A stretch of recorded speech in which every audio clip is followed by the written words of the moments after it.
Welcome to Necessi-Tea. I'm Lindsay Jackson. And I'm Marguerite Pierce, where we shift perspective one sip at a time.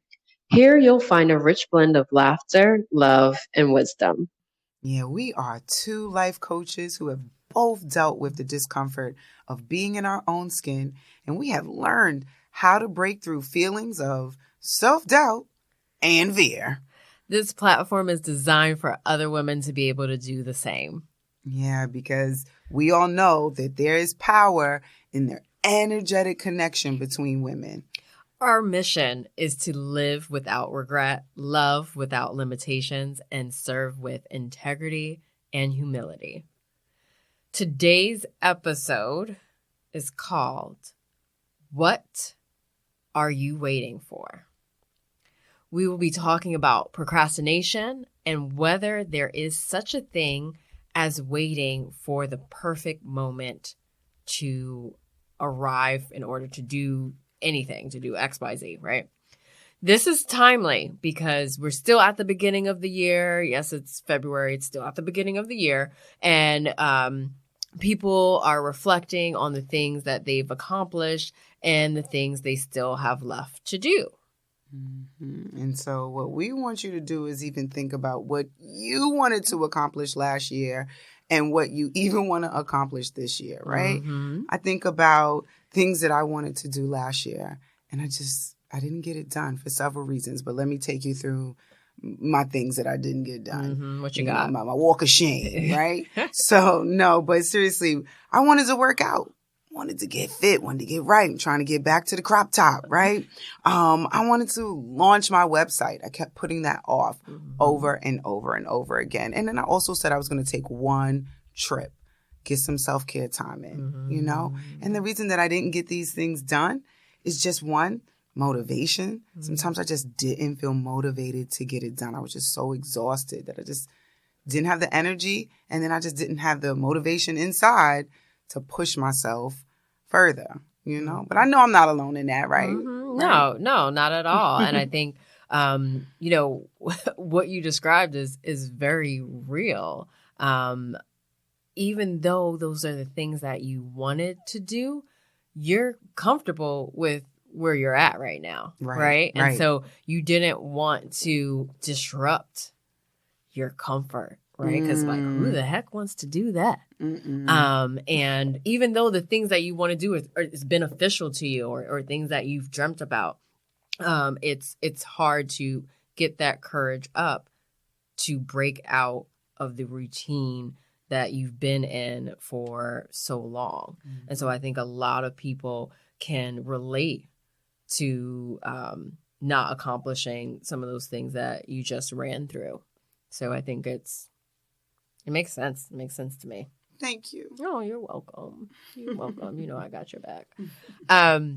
So I guess it's my turn, right? Like, so what are the things that I didn't get to do that I wanted to do in 2018? All right. So number one, I didn't join Toastmasters like I wanted to. And Toastmasters, for folks that are curious, it's a public speaking club. I also did not exercise regularly. Womp womp. And I didn't get around to decreasing the amount of meat that I was eating. Like I had to focus on that, and I just didn't get around to doing that. And I think, my reasoning was, okay, I don't want to disrupt what I've got going on, even though I know I could do better. I'm comfortable, and just lack of motivation as well. I think you said that too. And I think the third thing is tough to reconcile, but I know it's so true for me. It's a fear of failure and success simultaneously, right? It's like, oh, well, what's going to happen if I get a six-pack? What is that going to look like for my life? Oh, what if I do really well at Toastmasters? Or what if I completely fail and bomb? Like, I'm going to be embarrassed. How am I going to deal with that? And like going through all of these possible outcomes is just draining. So that's why I didn't do those things in 2018. But they're at the top of my list for 2019. So we'll see what happens. Yeah. And it's so interesting because one, when you're a mom, right? I think about your commute to work. We're in New York City and trying to get around, and it's so tiring, right? Yeah. You want to get to the gym, but you're tired. Yeah. Right? So, and as a mom too, yeah, it's totally like common. So it makes sense to have felt that way. Yeah. And to not get those things done for those reasons. It's all good. So you just said something. So I have a question for you. So have you ever used Savannah as an excuse for not to do something for yourself? For myself? Yeah. I'm going to say for a lot of things. Yes, for all yourself. Around the board. Yes, I have. Definitely. Yes, I have. Even something so simple where maybe she can go stay at her grandmother's house for the weekend and I can get some me time in, right? Yep. But I'm like, oh, wait, no. I've got to wash her hair. And I need to do that early on Sunday so it has time to dry and it has time to, you know what? No, I'm going to just keep her for the whole weekend. And I'm really saying that it's to benefit Savannah so that she can get some good hair care. Yeah, right. But it's me probably thinking underneath all of that I have to stay busy, right? And it's my responsibility to make sure that these things happen. And also a little, self-judgment about my terrible mom if on Monday she goes to school with what her hair looked like on Friday. Right. You going to call somebody on me? I'm not sure. Probably not. I hope not. Probably because it might happen soon. No, but I get it. And I think, all of us, like whether you have children or not, you find excuses and like you find them everywhere. They show up so conveniently, don't they? When you want to get out of doing something that you've committed to yourself to do. And some of those excuses we have on deck. We have them like just ready in the back pocket. The Easy. Ready. Like, wait, would you ask? Wait. I'm supposed to go to the gym? Oh, I can't. I got work late. Yeah, no, the work late is easy. That just rolls off the tongue so easy too.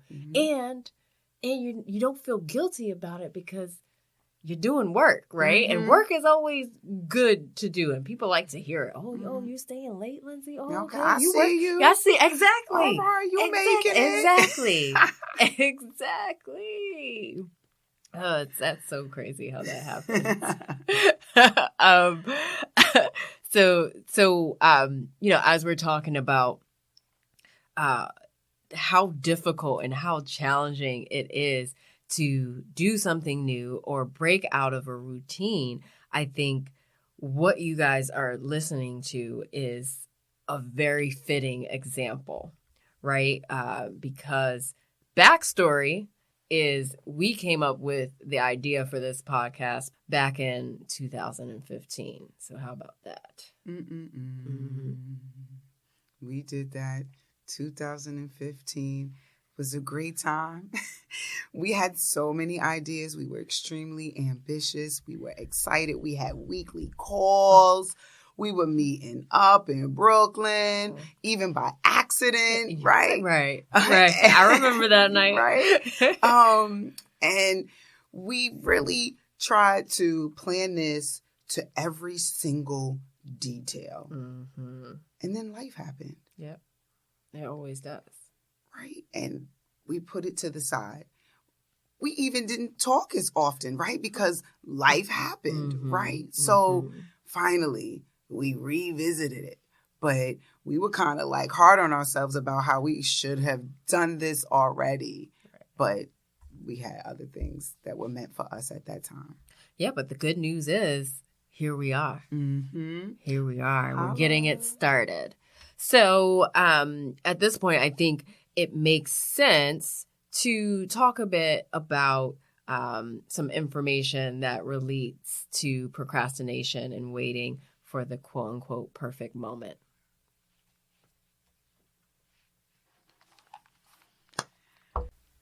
In digging around, I discovered that procrastination is actually a symptom for the concept known as a fixed mindset.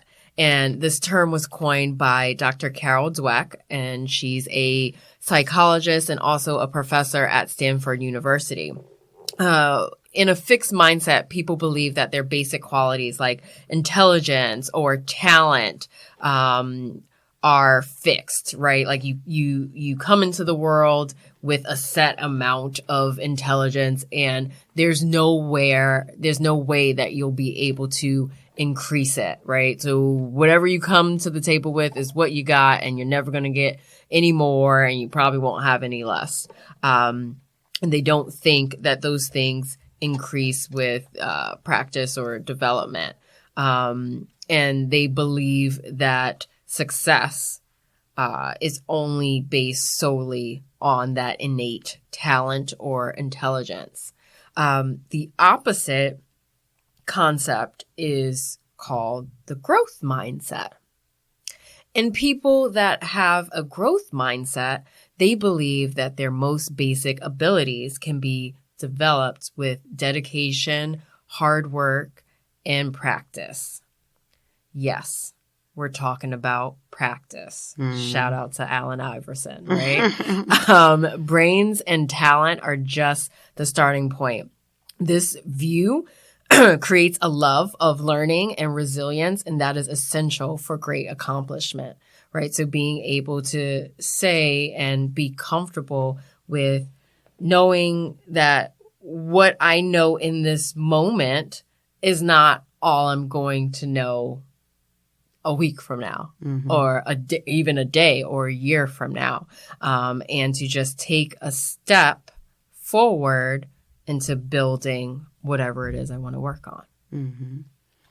And it's funny because, me, I work in training and staff development, right? So I'm all about practice. And sometimes I encounter people who come in and they have been in the field for 14, 15 years. They know it all. So they sit through the training, checking their phone and checking emails and stuff because they feel like I already know what I know.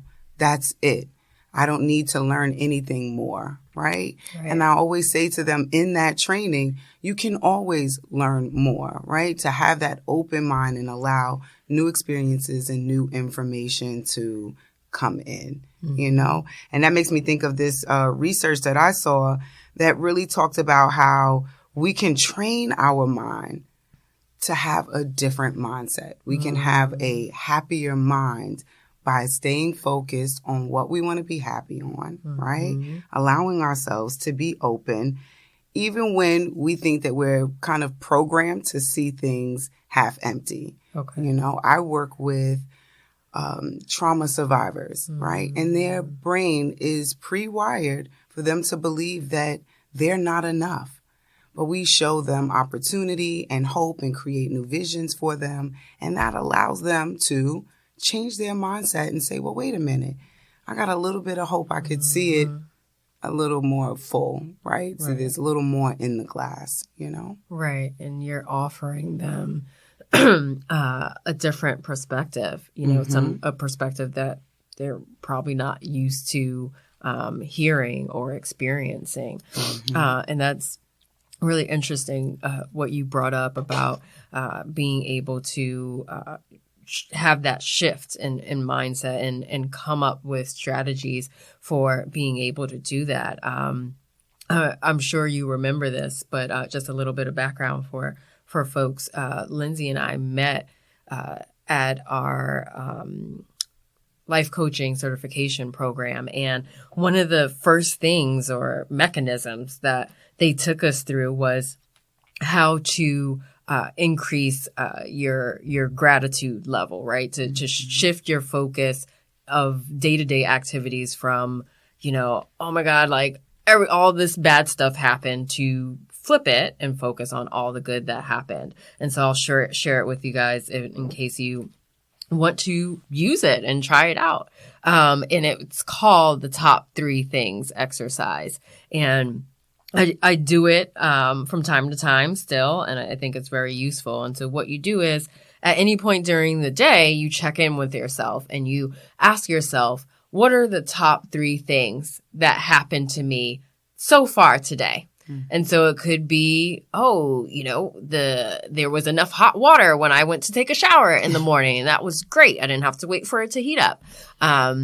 Or I made my hard-boiled egg perfect. I didn't undercook it. I didn't overcook it. Whatever it is. So if it's, 8 a.m. and those are the things that you've experienced so far, those could be 2 out of your 3. And then you check in with yourself after lunch. And then maybe something about a conversation with a friend or a work colleague gets into that list. And you just keep shifting it. You keep changing the priority, and it allows you to focus on the good instead of the bad. Because I think we as humans, we just place so much emphasis on the bad. Like, you just think about when your mood tanks and it's just because somebody stepped on your shoe in the subway. It's like, well, you're on the subway. But you're on the subway. And like, in the grand scheme of things, that means nothing. So, so that's just a little tip for folks. The other thing that I think is interesting to share about why people are dragging their feet with taking action on their goals, I think it's actually debunking a myth, right? Which I found quite interesting. And many people will say that the folks that are dragging their feet or are not taking action is because they're perfectionist, right? They want it to be, they want things to be a certain way, like how they have it in their mind. If it's not like that, then it's not worth doing at all. And this is an actual myth, and it was debunked by Dr. Pierre Steele, and he writes for Psychology Today. He says, the confusion comes from an unexpected source. You liked my little my doctor voice, right? You peeped it. You listened to it. As noted above, procrastinators themselves do not blame their delaying on perfectionism. Instead, this misinformation comes from clinicians and counselors.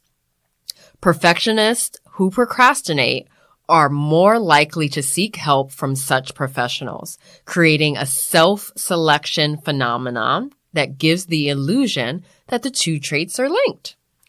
Clinicians tend to see a lot of perfectionist procrastinators because non-perfectionist procrastinators, and for that matter, non-procrastinating perfectionists, are less likely to seek professional help. You see, perfectionists are more motivated to do something about their dilly-dallying because, by their very nature, they are more likely to feel worse about putting things off. Consequently, it is not perfectionism per se that is the problem, but the discrepancy between high standards and less than stellar performance. I slowed that down for you folks so you really can take that piece in. Do you think that you're a perfectionist? I think in some ways, yes. And I'll expand on that. I think I get stuck in my head a lot, and I suffer from paralysis by analysis, where I'm constantly reevaluating all the possible outcomes, right? And it's like it never ends. Like there's an infinite amount of outcomes in terms of, okay, if I open that door right there, like who could be standing to the left? Who could be standing to the right? And I just come up with all these different scenarios in order to prepare myself for all those outcomes, right? Because if we back up, I said, I have a fear of the unknown. So I try to prepare, I try to go through every possible combination so that it's not unknown. And so with that, are you a procrastinator?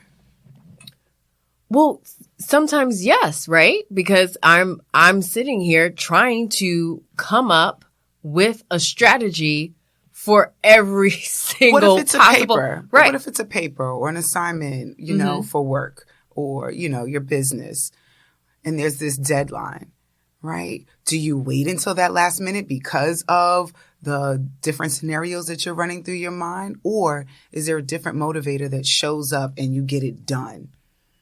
No, there's a different motivator, right? Right. It's interesting. Humanity is really complex because sometimes I think I can be two different people. Because there is that get it done attitude that takes over, or that my controlling personality will take over. And I understand that I have a specific responsibility, right? Especially if I owe something to someone. I'm more inclined to take faster action on it than if the person that I owe the thing or service to is myself. Interesting. So it's really also like a value, right, that you have to make sure that, one, you're keeping your word, but it's to other people, right? Yes. Because you're keeping your value for other people over the value I have for myself. Wow, right? And so that's crazy. And so I think about that when I think about procrastination and perfection and perfectionist procrastinators. What is that true motivator behind procrastination? And I think that that's the important thing for the procrastinator or the perfectionist procrastinator to look at, is what is behind that. Like, you're very self-aware, right? And you can sit here and say something like, control. I need to control, and I know that I need to go through these different outcomes in order to be prepared for the different outcomes, because I know what being unprepared may feel like, and I don't want to do that, right? So it's really interesting, you know? And so we have something you're going to tell us about, right? Some time that we have created for the people. Oh, yes. So now is the time that we want to introduce you to tea time.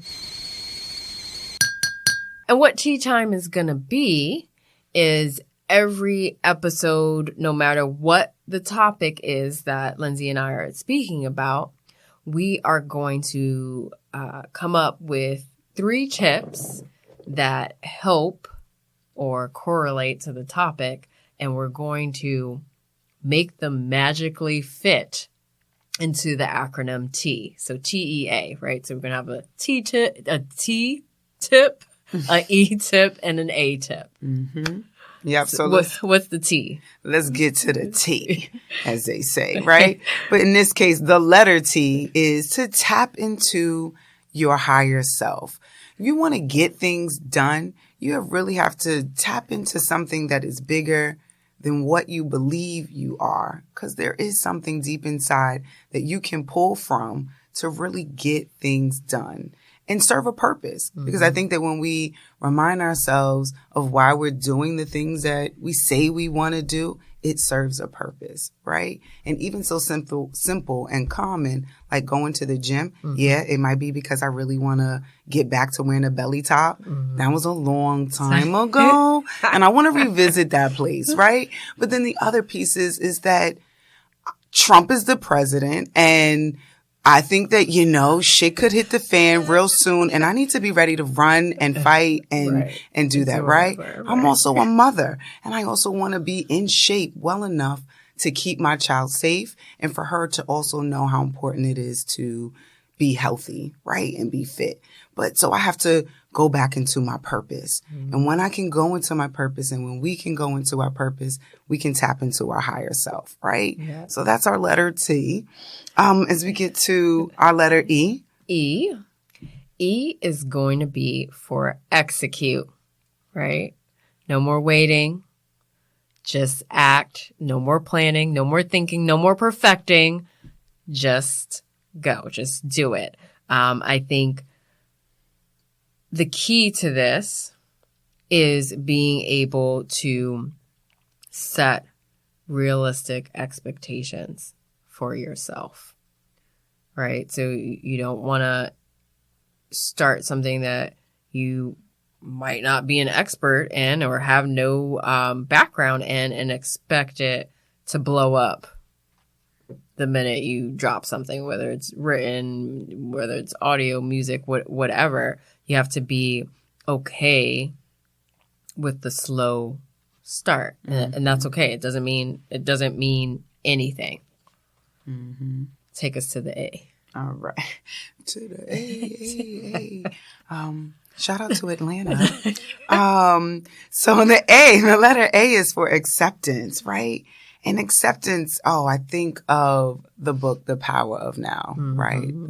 And who's that? Eckhart Tolle, right? Yeah, Eckhart Tolle. And The Power of Now, and talking about accepting just kind of what is. Because we can really drive ourselves crazy about what is not. Right. And fighting what's happening right now. Right. Causing ourselves mad stress, right? So I think accepting what you can do, what you haven't done, where you are. And, that's also visible in our language, right? When we talk about, I should have graduated by now. Mm-hmm. You've got to accept that that's not where you are right now, and that is okay. Mm-hmm. And if that's a standard you put in for yourself, you can adjust that standard. You put that standard in place at a certain time because it fit your life at that time. Right. Adjust it, So I think it's really important to be in acceptance of what is happening right now. So it's like, be open to everything and attached to nothing. Yes, I love that Wayne Dyer quote. Shout out to Wayne. Yeah, I have to remind myself of that constantly. I mean, even just a few moments ago, I was talking about all these imaginary scenarios that I try to prepare for that probably won't ever happen. Mm-hmm. So that's a lot of wasted energy and brain power. Mm-hmm. So yeah, be open to everything and attached to nothing. That's, it's so powerful. That quote sounds very simple, but it is extremely deep because we do get attached to outcomes. Right. All the time. Think about sports. Yeah. Yeah. There's a whole Super Bowl just happened, right? Exactly. And the whole betting industry is based on outcomes. I bet it. I lost. And I only watched because I was hoping to win. Right. And every time they didn't score, which was for a very long time, I was so upset because I was attached to the outcome. Right. That you place money on. I placed money on that. Exactly. I lost money. Exactly. Only a little bit, though. Okay. Well, that's not too bad then. Yeah. So yeah, that statement, that quote is just so simple when you say it, but it is extremely profound. It is so deep, right? So be open to everything and attached to nothing. We get attached to outcomes and results all the time. All the time. No, all the time. We're attached to the results of how our children are going to behave, how our partners are going to behave. Yep. I think about sports. The Super Bowl just happened. I was attached to the outcome. Yeah, because the whole gambling industry is based on specific outcomes, especially in sports. That's why I was waiting, because I bet. I placed money on the outcomes. Mm-hmm. Just like, all right, I don't even watch football, but I'm just going to do this. Mm-hmm. Maybe I'll win. Right. Maybe. But I didn't. But you did it. So that's the thing, right? So you didn't. It's interesting because I think at the same time, while we're tying it to what Wayne is saying about not being attached to the outcome and how placing a bet on a sporting outcome is the exact opposite of what we're talking about. But you actually took action, because the opposite of doing that would be just sitting and being like, well, damn, I should have placed that bet. Right. So now you don't have that regret because you actually took action, and now you can adjust how you bet during the next Super Bowl. So how about that? That was a learning experience. Okay. So that's your lesson. That's right. That's your outcome. To save your money. That's right. So now you got that. You don't need to learn that again. No. So I don't need to learn that again. Because I'm not going to sit here, and people are like, what are you waiting for? So remember. You have clarity. Mm-hmm. Mm-hmm. So, folks, what are you waiting for? Get it done. Get it done. Thanks for listening. Be sure to subscribe to be notified of upcoming episodes of Necessi-Tea. Also, do us a favor and follow us on Instagram at NECESSI_TEA_podcast. Thanks again. Bye.